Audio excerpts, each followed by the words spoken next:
Hi, welcome to Digging for Truth, sponsored by the Associates for Biblical Research. On this program, we explore the world of archaeology and its relationship to the reliability of the Bible. For our next two episodes, we'll be talking about a must-read book, Unearthing the Bible, 101 Archaeological Discoveries that Bring the Bible to Life. The author is archaeologist Dr. Titus Kennedy, who's a friend of ABR, and he's here to talk about his book, and some of those discoveries. Titus, welcome to Digging for Truth.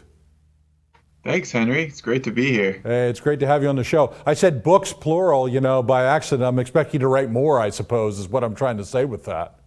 Yeah, hopefully. That'll be great. Well, thank you for appearing on our show. It's been quite a long time. We were talking about since we've seen each other face to face. Before the last time we saw each other face to face, you were not a doctor, and you are now. So congratulations. Right. Thank you. Yeah, you're welcome. Yeah, So along those lines, please tell us a little bit. You have a PhD in archaeology now. Tell us what got you interested in archaeology, and what spurred your interest in its relationship to the Bible. right. When I was in elementary school, history was probably my favorite subject. I like sciences, I like languages too, but I was really enthralled with history and ancient history. Of course, I knew that connected to the Bible somehow. But it wasn't until fourth grade when my teacher gave me a book on Heinrich Schliemann and the excavation of Troy. That was my introduction to archaeology. Before that, I really didn't know where all that information came from other than ancient historical records, books that had been passed down. And then I read that and I saw, oh, there are actually people who go out there, find these ancient cities, they dig them up, they uncover these artifacts and buildings, and then they're able to add that material, that knowledge into the historical narrative. So I thought that was just really cool and incredible that people were literally finding pieces of the past that had been preserved for hundreds or thousands of years. And then as I was reading more and more, I saw how archaeology actually connected to the Bible too, because so many things had been discovered that showed the Bible's narrative to be historically accurate or just helped us understand that ancient world. And as I continued in my studies, I decided at the very end of high school that I wanted to try to study archaeology and see where that would go. So I ended up going all the way through PhD now. Well, that's tremendous. It's a great story. We on our digs in Israel and at Shiloh now we're digging. We meet a lot of people. Oh, I always wanted to be an archaeologist, but I ended up being an engineer or a manager in a retail store or something. But at least I get to come on a dig. But you got to fulfill the dream a little bit further along than most of us. Right. Yeah, I hear that same line a lot when I tell people what I do. Oh, when I was a kid, I wanted to be an archaeologist. And I wonder, are they inferring that maybe I never grew up? Well, that's got to be part of it. It's a sense of adventure. I mean, we don't want to lose that. That's part of our experience in this life, and you certainly get to experience that. So we're going to bridge now over to your book. That's a little bit of your backstory, but you mentioned about the reliability of the Bible, and so this book we're going to be talking about, Unearthing the Bible. What were some of the motivating reasons why you wrote the book? I had wanted to write some kind of biblical archaeology book for a while, but I wasn't exactly sure which perspective, which approach that I should take. Of course, there are a lot of different time periods that could be focused on. There are different ways that we could look at the text, artifacts, sites, historical narrative, etc. But I really enjoyed going to museums and looking at artifacts, doing research on them, photographing them, and I thought, oh, this is really useful also for writing articles or putting together presentations and teaching. So I built up an archive of these artifacts, and I said, well, I could do something with this. I could put together a book that is about artifacts that connect to the Bible. And so I decided that would probably be my first attempt. And I wrote a book proposal and I sent it to a couple of publishers, and it ended up working out. Yeah, it's excellent. So here I have a copy of it, Unearthing the Bible. Okay, 101 discoveries. And as the audience can see, I've got lots of notes here. And the reason for that is because Titus has so many interesting things to say about these artifacts in the book that I didn't want to forget them. And so we want to encourage our viewers to pick up a copy of this book. It's very easy to read. Each artifact, you take up maybe 1 or 2 pages in discussion. You give a very concise overview of the discovery and how it relates to the Bible. It's not intended to be a devotional, but it almost could be used a little bit that way because you always give a Bible verse at the end of each discovery. Right. I wanted people to see how what I was just describing with the artifact connected to the Bible. And of course, at the beginning of each entry, I have all the different references that would connect to it. But at the end of the text, I wanted to have a quotation from the scriptures so that people could see right through as they're reading what is one quick verse, what is one short passage that connects to this discovery. Yeah, I like the way you set it out in that kind of pattern. I think for folks watching, I want to encourage you to pick up a copy of it. But even a high school student could go through this. Now, some of the discoveries, might take a little time for them to unpack. You talk about a discovery, and then you'll talk about a couple subsets of other discoveries connected to it. So you really talk about more than 101. But I like the way you did that. Right. There are some entries, probably the majority of them, where it just focuses on one artifact. But there are a few where I thought that I really needed to mention some other artifacts that were very closely or directly related. And yet there was only limited space in the book, and we had a specific number. So there were a few cases where I would sneak in a couple more artifacts. Yeah, that's great. So why don't we do a quick intro to the first artifact, and then we'll pick it up more in the second segment. I'll give you about 30 seconds. Tell us real quick about this Sumerian discovery about the creation of man. Adapa, it's called. Give us a quick blurb on that, and then we'll pick it up in the next segment. So Adapa is a little-known story that is set after the creation of man, but this person is depicted as sort of the model or prototype man. Some might argue he's the first man, but we know that he at least is depicted as sort of the prototype.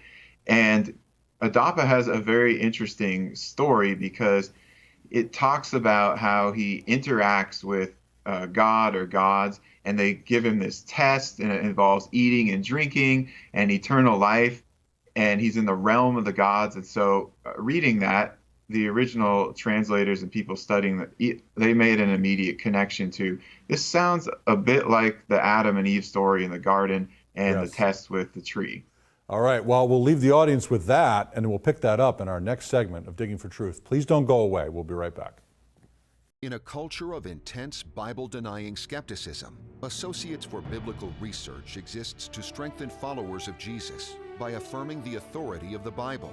Our archaeological fieldwork and original research form a strong foundation in upholding the reliability of the Scriptures. For students or anyone asking if they can really trust the Bible, please visit our website and partner with us by joining our prayer team or financially supporting this ministry. And thank you for standing with us.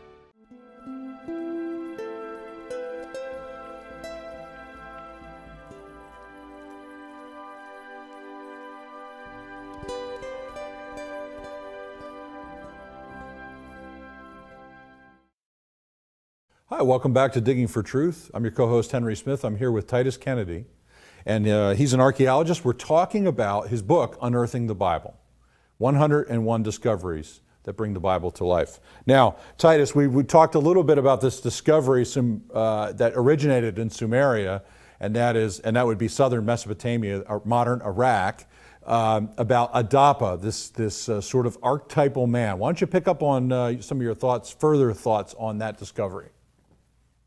Yeah, so the earliest text that we have recovered that has this story comes from Amarna in Egypt from about the 14th century BC, but we know that it was composed earlier, and in fact, there were some texts talking about Adapa from Nippur, also in Mesopotamia, from about 1800 BC, and they talk about him as the first of the pre-flood sages. Okay, so it's set in this pre-flood period, and he seems to be the first of these great wise men back in that time period. And the story, of course, was written down quite early. We don't know, maybe it was even earlier than 1800 BC, passed down. We're not sure, but it does have some antiquity. But as we get into the story itself, that's where some more details get very interesting. Now, the name itself, Adapa, some scholars actually suggested that this is linguistically similar enough to Adam that they could be connected or connected to the same root word. And that was one thing people were looking at. But then you look at what he experiences, and he is tested by the gods, and they send him to a place in the realm of the gods where he is told, "Oh, you can eat this food or drink this drink."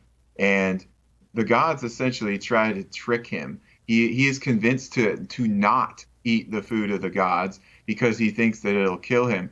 But then when they send him back to Earth, he is actually told that had he eaten it, he would have been given eternal life. So it's a bit of a reversal of what we read in the story of Adam and Eve in the garden with the tree. That's really fascinating. So we might say it's a remnant of the original story, and then it's been sort of distorted and perverted. But there's elements that have been kept. If I have this right from your book, there's some kind of penalty or disease, or a disease as a penalty that's brought upon. Is it him and his descendants, Titus? Yes, it is. It's on humanity. Okay, so when you say he's an archetypal man, he's a head, he's a representative head, and that's Adam. That's Adam in Romans 5. Yeah, it seems very, very similar. And like you said, it appears as if there were remnants of the story passed on, and they were modified, probably modified to fit a particular theological viewpoint, because we have gods like Enki and Enlil talked in here. And this is a pattern that we see throughout ancient Mesopotamian texts, is that there are quite a few major stories we also find in the Bible, but they are changed. They're a little bit different, and they adapt to the gods to which they are endorsing or writing about in Mesopotamia. Yeah, almost a garbling of the original story. How that was passed down, we don't know. The Bible doesn't tell us exactly, but it gives us it looks, there's definitely a connection here somehow. Now let's shift to another discovery that you bring out, another Sumerian story about 2000 BC, Enmercar and the Lord of Aratta. Why don't you talk about that a little bit, because this is another fascinating one.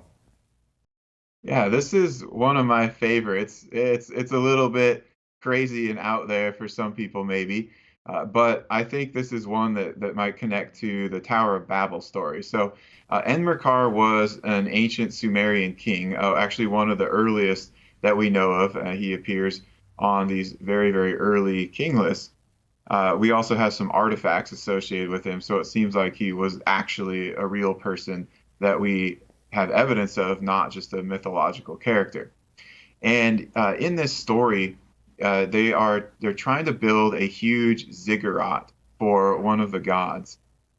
Also, by the way, he's king of Uruk, which is a city also mentioned in the early parts of Genesis, as usually translated in English as Erech. So they're building this big tower, this big ziggurat. Okay, Tower of Babel also was a huge tower, ziggurat, and it's actually never finished in the story. And then in a couple segments in the story, it talks about language. So in one place, it talks about how the language of humans is going to be changed, or the speech in their mouth is going to be changed so that they can all speak in one language again. So we see, sort of like in the Adapa myth, there is a remnant of the story that we also have in Genesis, and yet there's a bit of a reversal here. So instead of breaking the one language into many, it is consolidating them all into one so they can all communicate again. Yeah, it's very interesting. Now, Eric or Uruk is the way it's pronounced for the archaeological site, but in the biblical text, you're talking about Genesis 10:10, I believe, is correct. This points to a very early witness. I mean, the common theory is that Genesis was written after the exile, or much of it was written much later. But here we have a witness to what's often considered the first city. Yeah, exactly.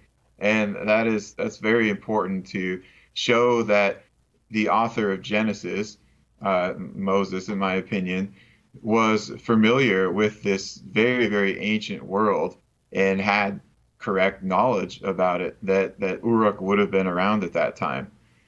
Now, the other little interesting thing about this story and a possible connection to the Tower of Babel is that in Eridu, which is often considered the first city in civilization, there is a massive unfinished ziggurat.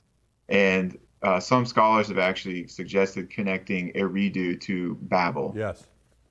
Yeah, that is, I've heard of that. And I misspoke when I said Uruk was the first city. It's Eridu, and that massive temple complex that's left there. Well, very interesting stuff, early chapters of Genesis. Now we're switching in our next segment, which we're going to be transitioning to very shortly. We're going to be talking about Jacob and his family in Egypt. And friends, thank you for joining us for Digging for Truth with Dr. Titus Kennedy, talking about his book, Unearthing the Bible. And we'll be right back. Bible in Spade is a non-technical quarterly publication published by the Associates for Biblical Research. Written from a scholarly and conservative viewpoint, Bible in Spade supports the inerrancy of the biblical record and is a must-read for both the serious Bible student and anyone asking if they can really trust the Bible. Archaeological evidence, properly interpreted, upholding the history of the Bible.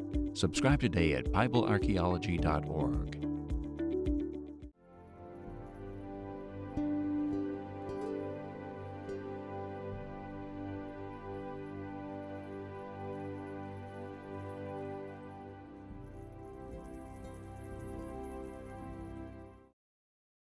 Hi, welcome back to Digging for Truth. I'm your co-host, Henry Smith.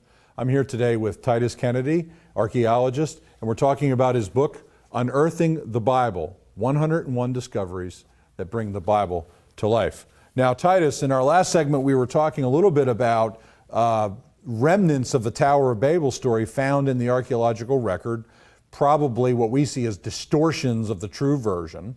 But let's shift now to Jacob and his family.